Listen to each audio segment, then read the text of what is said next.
You guys are not gonna believe what I'm looking at. You ready?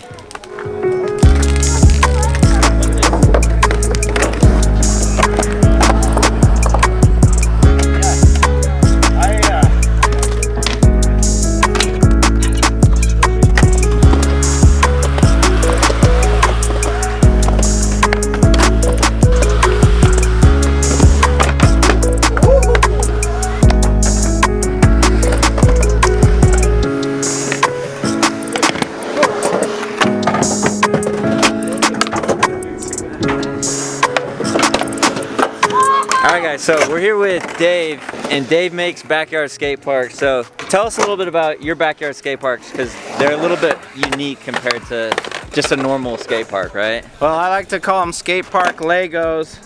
Basically, I pour in advance or precast the pieces, and I bring them and set them so you can bring this concrete skate park to you. How much would it cost to say, for like this quarter pipe right here, deliver, what would that run you?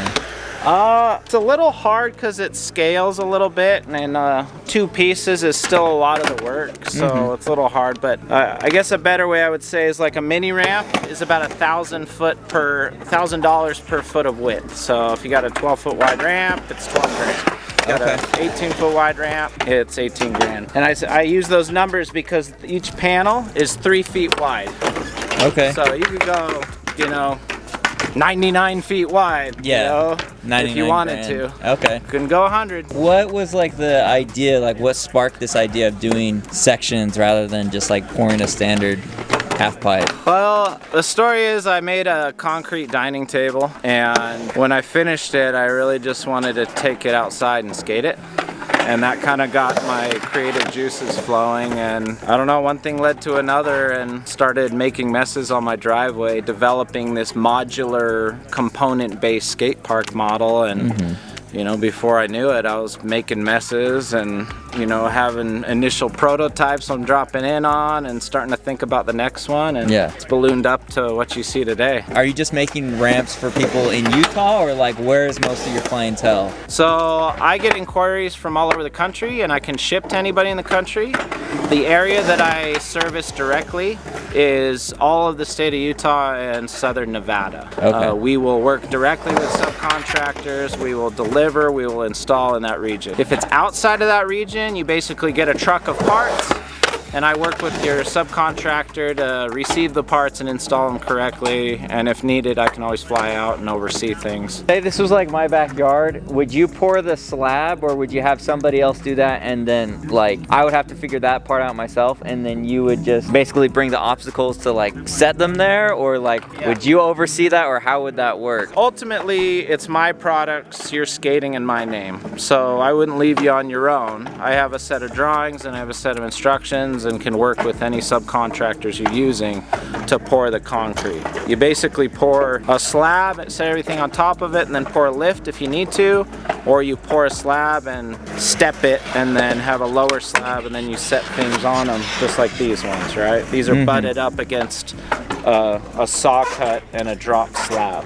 So that they're perfect. My whole business model is to bring in set components. So these that you see here, these are, as you can see, are individual pieces that can just be placed in the skate park.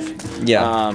And even like multi-tiered, I could do a plaza style skate up where I have kind of a high level and then banks and stairs that go down to a lower level. Yeah. And then I install components like this on the down as well as rails. I mean, I can weld up really any rail.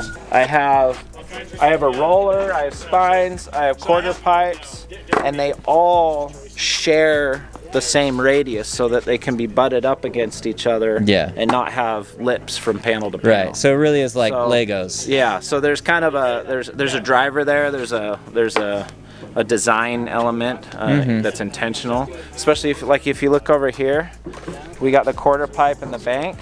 Well, the bank doesn't just stay slanted and hit that awkward inward knuckle that some skate parks have, right? Yeah.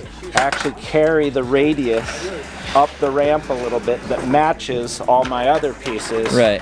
And you can see it when they butt together, so it makes a better experience for the rider. So do you have any obstacles that you're experimenting with, that you're prototyping, or are you pretty set with what you've got right now? Well, here, I'm prototyping in here. I think eventually I would love to have like a kidney bowl, you know, that's all modular components. And some other things, but those shapes and the molds for them are very complex and expensive. Yeah. So one thing at a time. Now, what about if somebody built a backyard skate park and then they go to move? Can they move their ramps with them, or how does that work? 100%. In fact, we offer, if you're a customer and you need to move your ramp, we will do it at our cost. We got to pay our guys, but we won't take any profit on it as a courtesy to you loyal customers. Wow. And if you just outgrow skating, or maybe you're a parent that buys a ramp for your kids and they move out and, you know, sitting there, you could sell it.